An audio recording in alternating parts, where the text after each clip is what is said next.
പ്രകാശ് ബാബു, CPM-ഉം കോൺഗ്രസും തമ്മിൽ Jamaat-e welfare party SDPI ബന്ധവുമായി ബന്ധപ്പെട്ട് അങ്ങോട്ടും ഇങ്ങോട്ടും കടുത്ത ആരോപണങ്ങളും പ്രത്യാരോപണങ്ങളും ഉന്നയിക്കുന്ന സമയത്താണ് രണ്ട് പേരും കോമൺ ആയി പറയുന്ന ഒരു കാര്യം BJP-യെ ചെറുക്കാൻ, RSS-നെ ചെറുക്കാൻ പല ഘട്ടങ്ങളിൽ എന്നുള്ളതാണ് വിശദീകരണം. അപ്പോൾ അത്തരത്തിൽ BJP-യെ ചെറുക്കാൻ, RSS-നെ ചെറുക്കാൻ എന്ന ഘട്ടത്തിൽ സെക്കുലർ വോട്ടുകൾക്കൊപ്പം ചേരുന്ന വോട്ടുകളായിട്ടാണോ SDPI-യുടെയും ജമാഅത്തെ ഇസ്ലാമിയുടെയും വെൽഫെയർ പാർട്ടിയുടെയും വോട്ടിനെ കാണേണ്ടത്?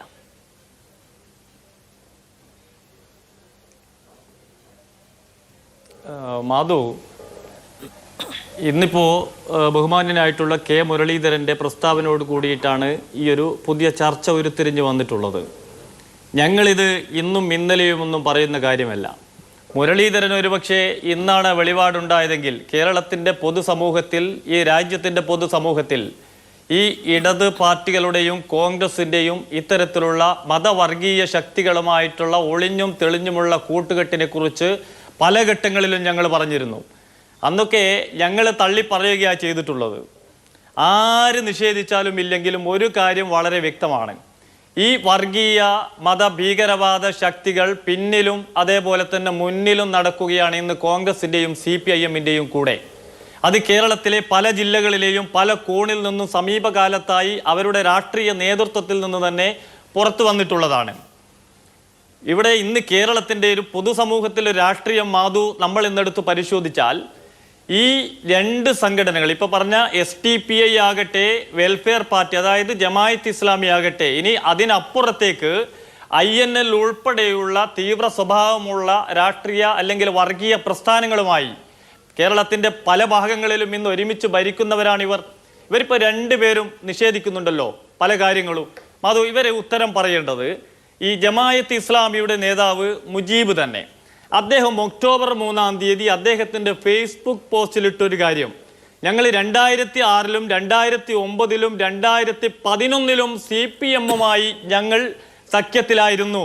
അത് കേവലം ഒരു ചർച്ച മാത്രമല്ല, വെറുതെയുള്ള ചർച്ചയുടെ അടിസ്ഥാനത്തിൽ ഞങ്ങൾ ഉരുത്തിരിഞ്ഞിട്ടുള്ളതാണ്.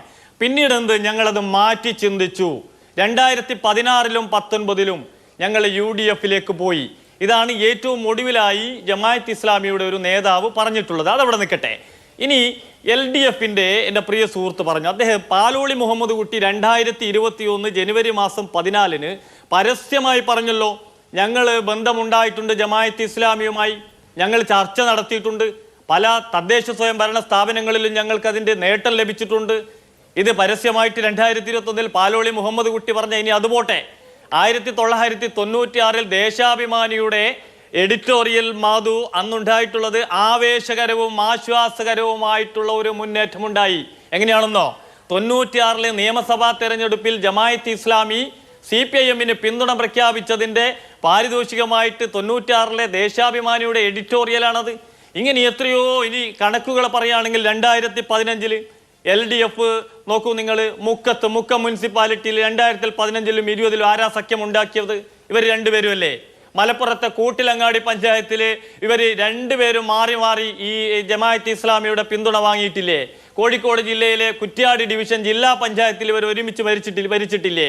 ഇങ്ങനെ എത്ര എണ്ണം നിങ്ങൾക്ക് വേണമെങ്കിലും ഞങ്ങൾക്കത് പറയാൻ വേണ്ടി സാധിക്കും. ഇനി ഈ 2003-ല് പൊന്നാനിയിൽ, 2009-ല് നോക്കൂ മാധു, പൊന്നാനിയിൽ ഹുസൈൻ രണ്ടത്താണിയെ PDP-യുടെ സ്വാധീനത്തിലൊരു സ്ഥാനാർത്ഥിയെ കൊണ്ടുവന്ന് അബ്ദുൽ നാസർ മദിനിയുമായി വേദി പങ്കിട്ടു. LDF വേദി പങ്കിട്ടു. ഇങ്ങനെ നിങ്ങൾക്ക് എത്ര എണ്ണം വേണമെങ്കിലും ഇപ്പോൾ നമുക്ക് പറയാൻ വേണ്ടി സാധിക്കും, കാരശ്ശേരി പഞ്ചായത്ത് ഉൾപ്പെടെ. അപ്പോൾ ഞാൻ പറഞ്ഞു വന്നിട്ടുള്ളത്, കേരളത്തിൽ ഈ സമയവും ഈ രണ്ട് മുന്നണികളുമായി ഇവർ വേദി പങ്കിടുന്നുണ്ട്, സഖ്യത്തിലാണ്, പരസ്യമായിട്ട് ഇവർ പിന്തുണയും വാങ്ങുന്നുണ്ട്. എന്നിട്ട് പരസ്യമായി പൊതുസമൂഹത്തിൻ്റെ മുന്നിൽ വന്ന് പറയും, മതനിരപേക്ഷ പ്രസ്ഥാനം, വർഗീയ പ്രസ്ഥാനങ്ങളെ തുരത്തണം എന്നൊക്കെ പറഞ്ഞ് ഇരുളിൻ്റെ മറവിൽ അടച്ചിട്ട റൂമിൽ പോയി ഈ വർഗീയ ഭീകരവാദ ശക്തികളുമായിട്ട് ഇവർ സന്ധി ചേരുന്നതല്ലേ? ഞാൻ നോക്കും മാധു, ഒന്ന് UDF അല്ലെങ്കിൽ UDF-ൻ്റെ പ്രതിനിധിയെ പോലെ സംസാരിച്ച ആളുണ്ടല്ലോ, 2014-ൽ ബഹുമാനപ്പെട്ട കേരളത്തിൻ്റെ ഹൈക്കോടതിയിൽ ഒരു സത്യവാങ്മൂലം കൊടുത്തിട്ടുണ്ട്. എന്താ സത്യവാങ്മൂലം? അന്ന് കേരളം ഭരിച്ചിരുന്നത് UDF ആണല്ലോ. ജമാഅത്ത് ഇസ്ലാമി ഈ രാജ്യത്തിന്റെ ഭരണഘടനയെ അംഗീകരിക്കാത്തവരാണ്, ഈ രാജ്യത്ത് നിലവിലുള്ള നിയമ സംവിധാനത്തെ വെല്ലുവിളിക്കുന്നവരാണ്, പല വിദേശ ഭീകരവാദ സംഘടനകളുമായി ബന്ധം പുലർത്തുന്നവരാണ് എന്ന് 2014 ബഹുമാനപ്പെട്ട കേരളത്തിന്റെ ഹൈക്കോടതിയിൽ സത്യവാങ്മൂലം കൊടുത്തത് ഉമ്മൻചാണ്ടി സർക്കാരല്ലേ? അപ്പോ എന്നിട്ട് വന്ന് ഇവിടെ ഇങ്ങനെ വന്ന് ന്യായീകരിച്ച് ആ പാർട്ടിയുമായി UDF-നേക്കാൾ ആവേശത്തിൽ ആരാ മുദ്രാവാക്യം വിളിച്ച് മറുപടി അവർ പറയട്ടെ. ശ്രീ പ്രകാശ് ബാബു, ഞാൻ